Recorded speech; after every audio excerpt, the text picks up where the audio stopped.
I'm looking at cultural neurodiversity and the idea of autistic culture in a children's book I created and piloted in local schools. Well, actually, I only got to one school because of the pandemic, but that's a different story. And it was quite a unique experience in the school I was in because it was a school that had a high percentage of refugee and immigrant students, as well as students on the autism spectrum in both of the classes I was in. Anyway, when people think of the definition of autism, people often think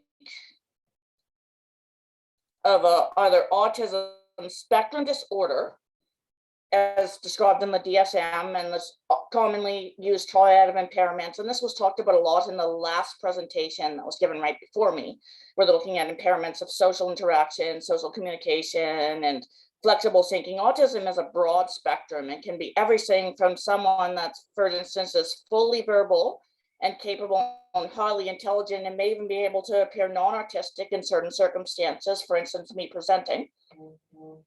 And it can be anything from that to someone who has severe and profound impairments and who is, for example, nonverbal and non-toilet trained. And although autism, most of it has a genetic link, there's a huge variance, and there's hundreds of genes responsible for the development of autism and only a few single gene disorders. So really often it's a combination of genetics and environments. And then there's sort of the challenge of what to call autism, whether you say autistic or person with autism. And there's so much debate in the community about that between autistic self-advocates who see it as identity first and person first. For example, the last presentation very much looked at the perspective of parents. And really what I say is if you've met one person with autism, you've met one person with autism, and you've really got to ask people and kind of respect where they're coming from. And this is a little glimpse to a science project that I had as a child. And it sort of shows that uneven development. I'm quoting brain anatomy and talking about frontal lobes and temporal lobes and cortical dysfunction. And I'm also talking about imaginary worlds in the same grade 9 paper. That whole dual exceptionality of gifted and disabled really shows up there. Phenomenological research is really what this is. It's understanding the lived experience of a group of people. For example, in this case, the students engaging with this children's book I'm going to talk about. And the hermeneutic circle, I'll come into the project with my pre-existing worldviews, which I'm going to talk about first. And then they somewhat end up revised by interacting with the environment. For example, like I'm an adult and a researcher, I come with my academic experience and experience of my relationships with other people, and students and teachers are going to come with their own. I'm an autistic self-advocate, I'm a researcher, I'm a PhD graduate student, I'm a complete animal fanatic, that's me. My interactions with others really help shape my view of the world. For example, I've made a lot of friends who are immigrants or members of distinct minority cultures. On the next slide, I'm actually going to share a quote from a podcast with one of them, who's also been a mentor and research collaborator and an academic herself. And the interesting thing is, when I form bonds with other people based on differences, I really think and analyze it and think about words such as intersectionality and the interactions between disability and culture and finding common ground and common barriers and shared allyship. Whereas when we get to the kids, we'll realize that isn't as much of an issue or at all with children. And this is this is a quote from a podcast with my undergraduate researcher, Dr. Malika Shelaman. She is from a remote mountain village in Bavaria in the Allgäu Alps. And if she she intended to come to this presentation, and if she throws a question near the end, she can correct me if I pronounce the name of that place wrong. Anyway, her quote that she put is on hugging, where she was talking about how in Bavarian culture, it's not appropriate to be going up and hugging everybody in the workplace. And of course, context changes things like that too. Like now with the pandemic, a lot of those niceties like hugs and handshakes aren't part of the culture. Whereas this podcast took place in 2018, back when it was a normal thing to hug coworkers. So my way was being on the spectrum and not liking hugs, and my friend and mentor's way would be more of the normal thing versus a cultural thing or a neurodiverse thing now. And that's why you've got to think about how context matters. And this is another example sort of a cultural difference and pre-existing biases about that. This was the teacher of the 6th grade classroom, and she wrote that in the interview with her that she was the only Asian in her school growing up. And she actually shared that with her students as a way of sharing vulnerability during the debates, during the interaction with the book, not debates. And if you basically people, she often wouldn't know the English words for things, but would know something in her own language. And she said, I couldn't say it right. I couldn't say orange, but I could say it in Chinese. And bibliotherapy, which is the use of stories often to work with children on teaching empathy or social and emotional development and many other things you can teach children with books. One popular framework states that what's really, really important in order for a book to be effective with children is that the character has to be relatable to the child and the book has to be engaging. And one problem with out-group empathy is, let's say, for example, a child understands the emotions of a character as being against them. Like, let's say there's a hungry tiger who wants to eat children. The children aren't going to relate to that tiger or like that tiger. Whereas a character shares the same emotions as a child for a different reason. For example, a scene in my book where the characters are shopping for clothing, and one person wants to pick clothing related to her culture that doesn't really blend in with the other girls at school, and the other one wants to pick sensory-friendly clothing. And there was a girl in the grade 6 class who was kind of gender non-conforming, and her parents kept on saying she picked out clothing that was for boys. And she related to my characters, even though it was a different reason she was being judged for her clothing. And this is the current project. These are Malika and Zendaya Zeppelin. And yes, one of their names is an Afro-Caribbean name, and one of them was named after a celebrity. And I used digital photography for the illustrations where I posed models in Second Life, if anyone's wondering how I did that, and then I edited them in Photoshop. And the two girls form a friendship, and they begin writing a survival guide called The Book of Can't and Don't. And in this book, they document what they learn about socially appropriate behavior in Western industrialized countries. And it kind of creates an analogy of disability and cultural diversity in an attempt to normalize both differences. And I'm thinking really about apples to oranges connections again. For example, can experiences in life that make people feel different or others make us form allyships with other minorities? For example, when I gave the example of the podcast earlier on, with friendships with cultural minorities who get what it is like to live in an unnatural social climate, and that whole in-group and out-group empathy. And this is a sample excerpt on eye contact. In Haiti, it is considered disrespectful for children to make eye contact with authority figures. And it is also uncomfortable for children with autism to make eye contact. And in this excerpt, the child on the autism spectrum is told to make eye contact with her mother, and the newly adopted cousin explains that it is rude to do so with adults. And they end up saying, and they end up sort of bonding on that. And my research question, which is, I'm getting down to the meat here, what is the lived experience of students in a specific urban school with a high population of immigrant and refugee students and inclusive classrooms engaging with the Book of Can't and Don't as learners? And what specific discussions does this book facilitate in classroom settings? And what is the social and emotional meaning to the students? And really, will children interpret this book differently than adults? How and why? And this is one of my nephews taking a swim in my pool. I just throw in a bit of something personal in there. And basically, it took about 3 years to create the novel where I communicated, for example, with adoptive families and a family who was an immigrant from Ghana who had a child on the autism spectrum, and community experts and educators.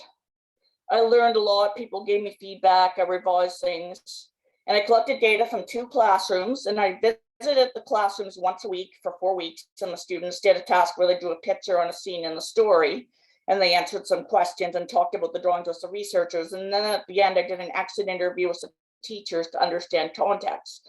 And that's where I got that quote at the beginning about the orange, which I thought was a really good introduction. And once again, I want to revisit this just to sort of keep everyone on track of what I'm doing, because a lot of you guys came from a quantitative background. And I know the previous lecturer was very good at keeping people on the qualitative mindset as well. And here we're understanding the lived experience and we're revising biases and worldviews. So I'm coming in here as researcher Laura Gilmour, who has immigrant friends, who thinks about intersectionality and all that. And I'm coming into classes of 3rd and 6th graders. And these are my 2 classrooms I was in. For example, my 6th grade classroom I was in, it was an urban school in the city of Edmonton, approximately equal male to female distribution, and a lot of migrant and refugee children. Several students were Syrian refugees, and one had actually witnessed the violent death of a family member. Some students within the class were from other countries, such as Haiti or Iran, and at least one child was in this class had an autism diagnosis, and another disclosed an anxiety disorder during the draw and write task. One child indicated preferences for clothing perceived by her family as gender non-conforming during the draw and write task. In my 3rd grade classroom, the teacher, I'm using initials, she had a graduate education degree and identified herself as a woman of color and an immigrant. She was open to sharing her experiences as a minority who had to learn English with her students during the story discussion to reduce power differences between herself and the students. Her class was located within the same school as the other class, and it had mixed demographics. For example, several students in the class were Syrian refugees. In addition, a student within the class said he was from Haiti. FJ said that some students within this class were foster children, and one student did not contribute data, but listened to the story and sometimes drew independently during the draw and write task. The student was autistic and had minimal verbal skills and above average skills actually in drawing, and the student's classmates recognized this during the study and would often ask her for advice for drawing. In this class, several of the students' parents were new immigrants, and this created barriers to a lot of them signing the consent form. So we get less parents from this class than from the other class. And these are the findings. We had a total of 26 students, and a lot of the students did 4 drawings, but some did less. We ended up with about 83 drawings. And these are some examples of drawings of some of the themes. For example, emotional support. And that's, for example, where students describe support from a peer or an adult caregiver. We did this. I did this coding in Vivo, and then I had a research assistant audit it just to ensure consistency in coding, because in hermeneutics, you're kind of immersing the researcher a bit into the data, and you don't want to bracket out biases as much as you would, for example, with other forms of qualitative research. And this is an example of an emotional support where Mally, my main character, bonds with her adoptive mom over a campfire and learns to trust her a little bit. The picture right there was a little girl saying mom standing by the woman. Negative emotions perceived by students as unpleasant. Here's little Mally with the curly hair and her cousin Zendaya trying to touch it. A lot of students drew pictures of that because they understood the idea of unwanted touch. And some students who were biracial described instances of students, touching or playing with their hair when they didn't want to, such as there was one child from India who talked about that. And social problem solving and talking things out. For example, a lot of students talked about overcoming fears or fear of disclosure of something to adults so that they'd get in trouble. And then they found out that when they disclosed it, things would be okay. And positive emotions. These would be things that students described as pleasant, such as these 2 children having a squirt gun fight at a birthday party at the end of the book. And feeling and noticing differences, students referring to race and ability and things. And that happened a lot less, actually, than I expected to happen. And I'll talk about why in the upcoming slides. How kids see it. For example, Erik Erikson, and he's a theorist, and it kind of gives a good idea of developmental ages of children, even though it isn't like an exact science. For example, when you're looking at school-age children, you're very much looking where they're comparing themselves to others directly to their peers. For example, me getting a bad mark on my spelling test and getting mad, and a lot of people would say, I get a 0 and my brother got 100 and stuff like that. And that's a huge deal to them about how they perform compared to others. Whereas the 6th graders would be starting to emerge into adolescence, emerging adolescence, and they'd be a little bit into that identity versus role confusion. Like, where am I in the world? What are my abilities? Do my peers accept me as a whole? This person, for example, in grade 6, wrote about her experience of being in a spelling bee and thinking that her classmates would be proud of her, and instead they were jealous of her. And that was related to a scene in the book where Zen got 100% on a spelling test and went around bragging to the class, and Mally was actually hurt by it because she performed poorly in spelling, being new to the country, and the other classmates just saw her as a bragger. Children tend to relate things to their lives and their personal experience, and developmental age really makes a difference. For example, another slide on developmental differences right here, I'm looking at anxiety. For example, general anxiety, where people are talking about anxiety disorder or reference to an anxiety or anxious feeling, you're really looking at where it's going to be greater in the 6th grade than the 3rd grade. Because a more complex interpretation, where separation anxiety, and these were a lot of children, I'm scared of the dark. I don't like being alone at night. I don't like when my sister leaves my room and leaves me alone. And that was greater in the 3rd grade than in the 6th grade, even when you took into account the proportions of students. And on certain anxiety, this was often anticipating a situation. Like one 6th grader, I joined a new video game world and I'm afraid people are going to make fun of me and people help me instead. Or I'm starting a new school next year. And that was much greater in the 6th grade than in the 3rd grade. And metacognition, that's really thinking about thinking, and all students do it to some degree. For example, the drawing right here of a student drawing being bit by a dog, and then like, you're not that bad after all. That's also an example of resolution theme. Or, for example, these 2 drawings of being scared of the dark. The 3rd grader was, I'm scared of the dark and ghosts are real. Whereas the 6th grader, and the assistant typed what he was saying on the side of the thing, well, transcribed, not typed, where they put where my mind is taking me when I watch these movies, because this child would stay up late at night and watch ghost movies and talk about Slender Man and things like that. And he had a much better idea of what caused his anxiety and what caused his nighttime fears versus a little child in 3rd grade, I'm scared of the dark and ghosts are real. And were there unexpected findings? I really expected students to focus more on noticing and accepting differences. And this tended to happen only when students were different themselves and saw the characters with the same or relatable differences.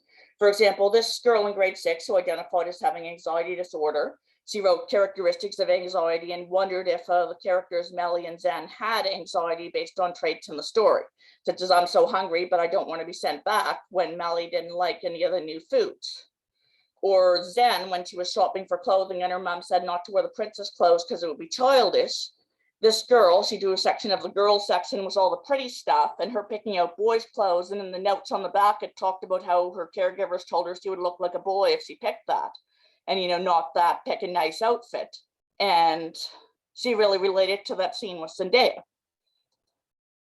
And really, how do kids think about race and neurodiversity? They think about their own experience and how it relates to them.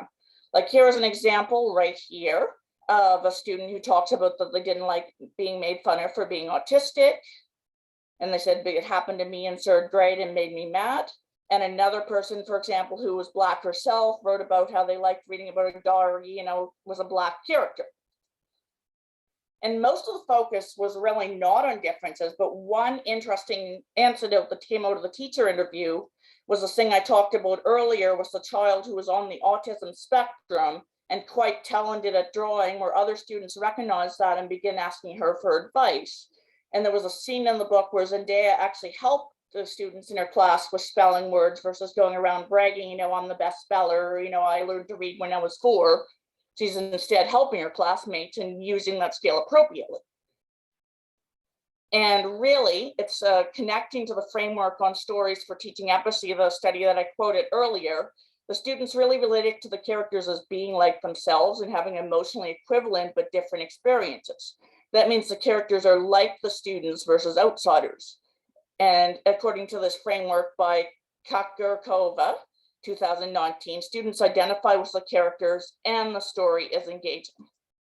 And really in the hermeneutic circle, I as a researcher come in with all my fancy terms, like I'm really looking at the broader global picture of the world, whereas to the students, it's more about, in their immediate world, me and my friends and how I relate in my little world. and they're not thinking of, intersectionality. Like you think, for example, of Brenner and his concept of microsystems and macrosystems. Kids are really thinking on the microsystems, and adults are going to incorporate that, greater society and think about things on a global level.